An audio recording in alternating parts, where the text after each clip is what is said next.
try some water. May I have my water? Oh yeah. Just a little bit. It's right there.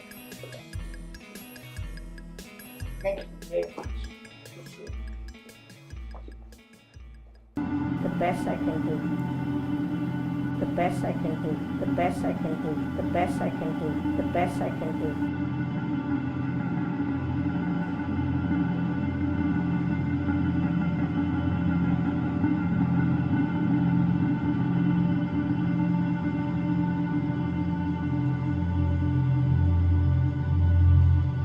Blessings from below. Food, shelter, safety, work, love, happiness.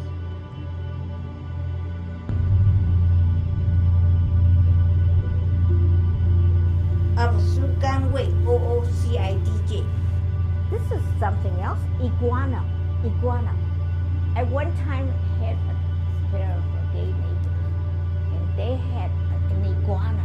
Yeah, iguana. I believe it is a reptile. A reptile is, am I right, cold-blooded? Oh, this is something else. Yeah, the pit bull, the Siamese cat, and chicks. So I bought a little mouse trap, put a piece of Swiss cheese, which I love, I put there, and then this person was caught in it, and I was very grateful. The way Americans eat and what we eat drives our unsteady and unsustainable level of health care spending.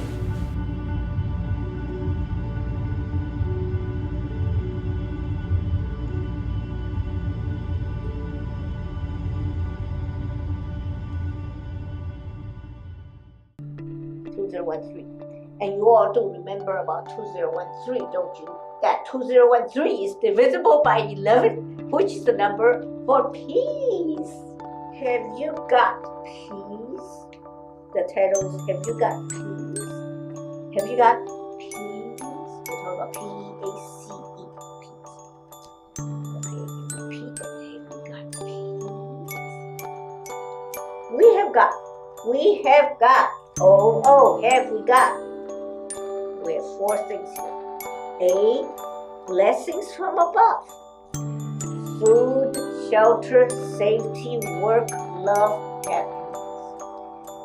B, blessings from below. Food, shelter, safety, work, love, happiness. C, blessings all around us. Air to breathe, animal friends. I'll tell you more about that later. Beasts, birds, fruits, seeds, nuts, vegetables, trees, clouds, rain, snow, sunshine, and great spirits beyond the physical world, including all of life. D, our ancestors,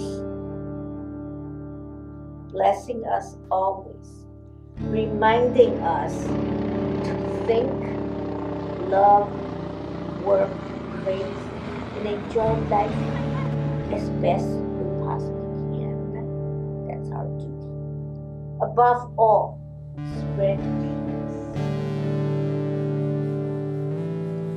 Now we'll talk about these animals here. Okay, these animals here inclusive are of the 19th century and as to the 1920s. Okay, so that's the Coolidge, President Coolidge's time. Anyhow, so animals kept as household pets, 19th century to 1920s were crows, woodchucks, foxes, deer, squirrels, variety of snakes, baby bear, badger, a badger named Josiah. I believe that was one of the presidents. I don't know which one it was. I don't have it at the moment. Anyway, in Grace Coolidge and Grace Coolidge's raccoon pet, whose name is Rebecca. Yeah, I was very much excited by this situation because someone gave President Calvin Coolidge a raccoon as a part of their Thanksgiving dinner. All right, but did the Coolidges have it and eat it? No, they loved it too much. They named it Rebecca. The Rebecca became their pet, and they loved it, and they now and then would allow Rebecca to roam in the White House. In fact, they had many all kinds of different animals. They love animals. Yeah. Okay. So Rebecca, which was given to President. Okay, so we went through that, and then they didn't eat it, and so forth. And Rebecca, Rebecca was kept as a pet by the president, by President Coolidge. In fact, a little house. He built her a little house on the White House lawn by a large tree. Okay, and she was allowed to dine in the White House occasionally. In such instances, she was given, the White House cook made her baked chicken with persimmon, and she was given scrambled eggs and shrimps. Now, there was no mention ever at all whether she had washed her foods before she ate them. You know, raccoons have a tendency to wash their foods. They like to wash their foods before they eat them. That's the way they are. That's their habit. Isn't that right? You know about that, right? But the point is, it knows. I talked with the librarian over the phone. I called the librarian yesterday, in fact, about the situation, whether Rebecca, the pet raccoon of Calvin and Grace Coolidge, had no mention of ever Rebecca washing her food before she ate. It's interesting, I think. But it just occurred to me because I thought, isn't that what raccoons do? Yeah. I'm so glad that someone told me. I think it was Josh Golding, the exec director of PATV, Iowa City, in fact, who told me about that, about raccoons washing their food before they ate. In fact, I think we have either one or two pet raccoons that visit the PATV Iowa City. We have a dish set up out there, generally for some kitties. There are some kitties, in the neighborhood where stray cats. Anyhow, but the point is, I believe there's at least one raccoon. Raccoon's kind of big, right? It's bigger than a regular cat. Am I right? Men household cat. So we have at least one raccoon that comes by. And raccoon, I believe they are the ones that are like thieves. They wear these dark glasses, don't they? I think that's extremely exciting. Anyhow, now we'll go on to another paragraph here which says, treated as a family member, Rebecca was allowed. Yeah, I already gave you that. She was, I told you what she said. So Calvin and Grace Coolidge were great animal lovers. They allowed dozens of pets to roam freely in the White House. This is the early 1900s, 1920s, through the 1900s. And White House grants, okay.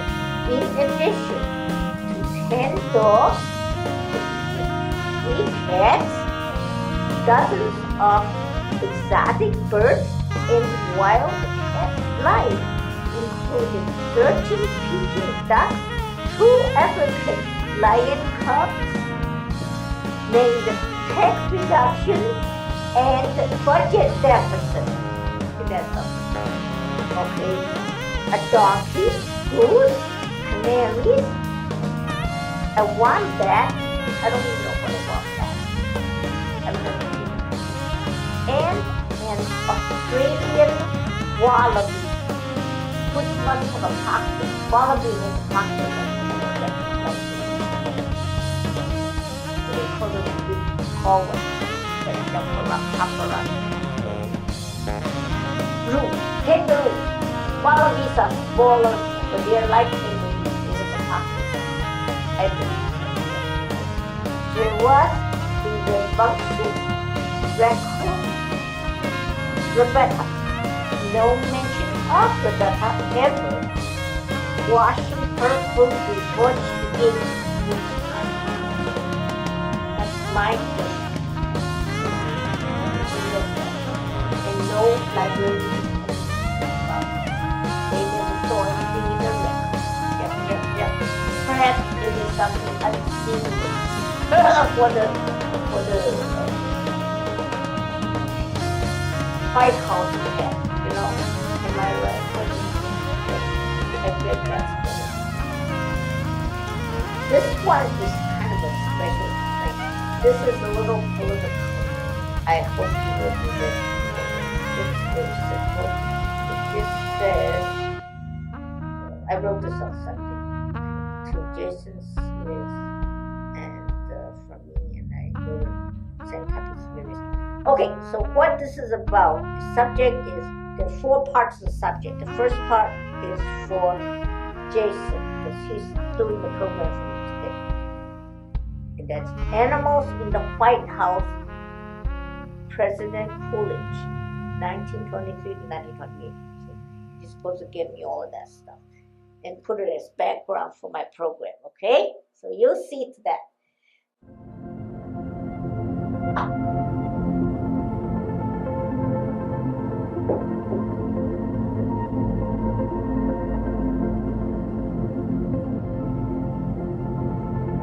Today we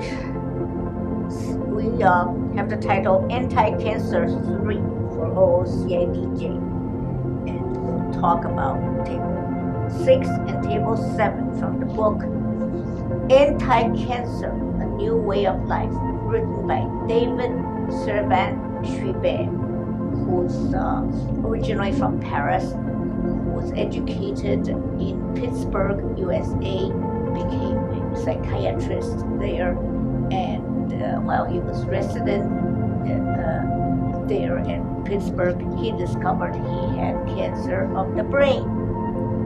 But this man lived with cancer of the brain for 20 years before he passed. Yep. Yeah, pretty good, huh? Yeah, very special. And that book he wrote, we all need to read it. And the special method he gave was that do 3 times a day, 10 minutes per time of green tea. That will set up an environment in your body that is anti-cancer. So 10 minutes per time, 3 times a day of green tea, boiling water. Yeah. So I'll read the tables first. So this we're gonna do Anti-Cancer 3 with the 2 tables, and then we'll read 3 tables, 6, table 7 from David Servan-Schreiber's book Anti-Cancer, A New Way of Life. Then I will read some other stuff. What else? I'm gonna read 2 pages. One is called Have You Got Peace? Have you got peace? Have you got peace? Have we got? Oh, we have got. Have we? blessings from above, blessings from below, and blessings all around us.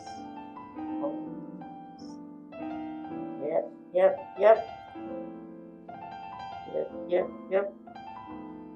And our ancestors blessing us always. Reminding us to think, to love, work, praise, and enjoy life to the fullest extent. That's our duty in life. Yep. And now we're going to give you the animals that were kept inside the White House. Well, that's not totally true because we're going to talk about, well, some of this is in the White House. Some of it is just kept in the 19th centuries and early to the 1920s. Okay, because 1920s, Calvin Coolidge was president. Okay, but the late 1800s also, that 19th century, late 19th century. There's just a whole bunch of bizarre animals that we would not think of as pets. Today, with very little pets, Pets get smaller and smaller, in fact. It's kind of crazy. Sometimes you see somebody with a dog that is about 10 inches long or some idiocy like that. That's crazy, I don't want to say how that's possible. It's just bizarre. It's bizarre. I do not think I want to or keep a dog that size. Weird. Strange. 21st century people are strange, I think. Now, tell me when I need to start talking for real. So I'm not going to waste my time, right? Okay, Anti-Cancer, A New Way of Life was written by David Servan-Schreiber. Please forgive me. I effed up my words. Okay, you can totally get out of it. I'll redo the whole thing right now. Okay. Today, our topic is Anti-Cancer 3. That's the title, Anti-Cancer 3. And we base our whole topic on the book, Anti-Cancer, A New Way of Life, written by David Servan-Schreiber, who's a Frenchman who started out in Paris, but he received his psychiatrist degree in Pittsburgh, MD, PhD there. He became a psychiatrist, but then he discovered while he was doing residency that he had cancer of the brain, one cancer, some kind. So he, that was quite challenging, honestly. Yeah. So this lasted 20 years, before he finally passed. But that's a long time. Anyone with cancer for 20 years, gee, he could have lived much longer, I think so, Anyway, but he's written that book, and it's in common language that anyone can understand and read from and learn from. And the most common method that he gave, and I have this from my friend Kathy Davis, Kathe, Davis, the original. She's my oldest friend from undergraduate in Northern Illinois University. Long time, over 50 years, over 52 years we've been friends, since undergraduate days, and we're both over 70 now, 71 in our 71st year. She's in southwest Wisconsin. I was just visiting recently, in fact, and she gave me that special method of keeping your body as an anti-cancer environment. The trick of 3 times a day, doing green tea, 10 minutes each time. Have your green tea in the boiler, 10 minutes each time, 3 times a day. Yep. And that's from Dr. David Servan-Schreiber, the Frenchman, and his book's name is Anti-Cancer, A New Way of Life. I believe it was published in 2008. In 2009, he passed. Yeah. But I will read you the tables 6 and 7 from that book right now. For this anti-cancer 3, this is our tables. Table 6, the most contaminated fruits and vegetables, and those that are much less contaminated. 1. Most contaminated. Prefer organic. Apples, pears, peaches, nectarines, strawberries, cherries, raspberries, grapes. Peppers, celery, green beans, potatoes, spinach, lettuce, cucumbers, squash, pumpkin. 2. Less contaminated. Growing method less important. Bananas, oranges, tangerine, pineapple, grapefruit, melons, watermelons, plums, kiwis, blueberries, mangoes, papayas. Broccoli, cauliflower, cabbage, mushrooms, asparagus, tomatoes, onions, eggplants, peas, radishes, avocados. Now we go to table 7, which is everyday household products to avoid and to prefer. 1. Avoid as much as possible perchloroethylene, tetrachloroethylene used in dry cleaning, deodorants, and antiperspirants containing aluminum, especially for women who shave their armpits, which facilitates penetration of aluminum. Hear that?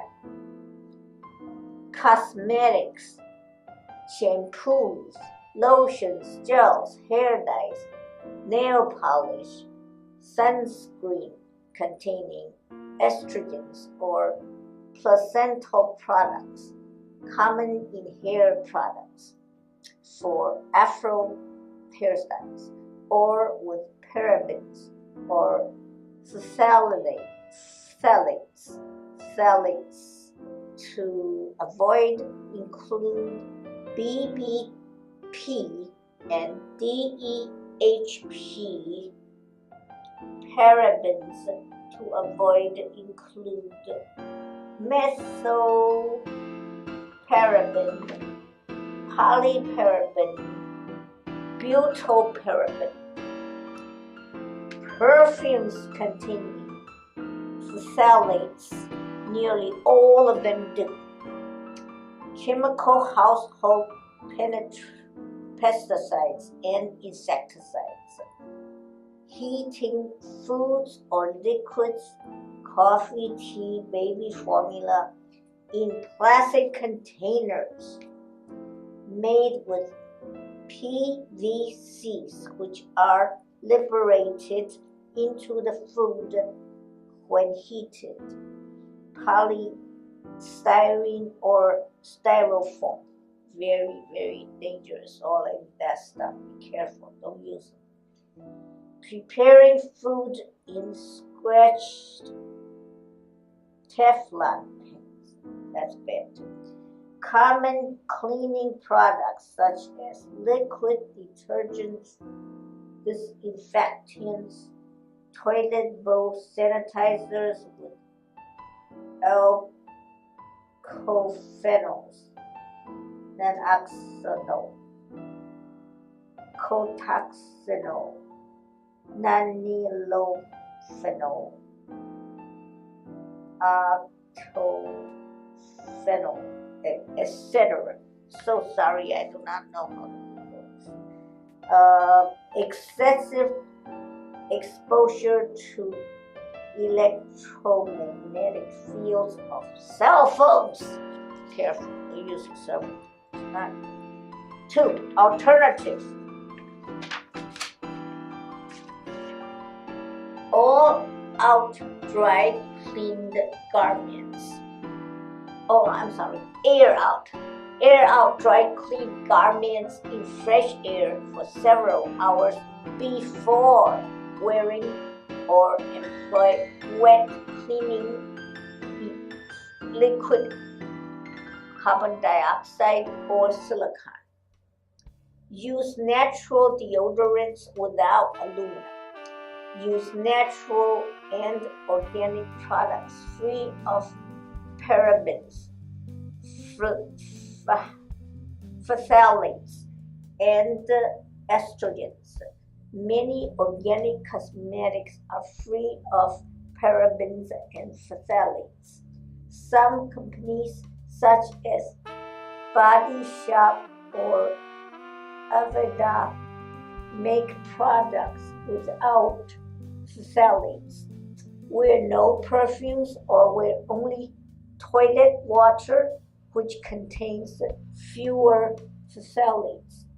Use pesticides made from essential oils, boric acid, or diatomaceous earth.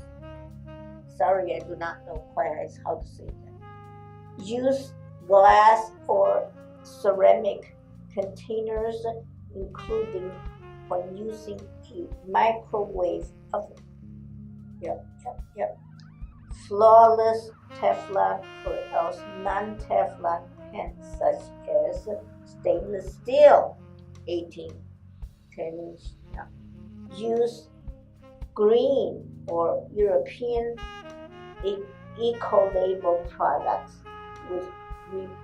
or replace with white vinegar for counters and floors, baking soda, or white soap. Reduce use of cell phones with an Air-2 headset. That's it for that. Okay. If you want some more, I'll read some more for this from my own stuff that I have written. This one says,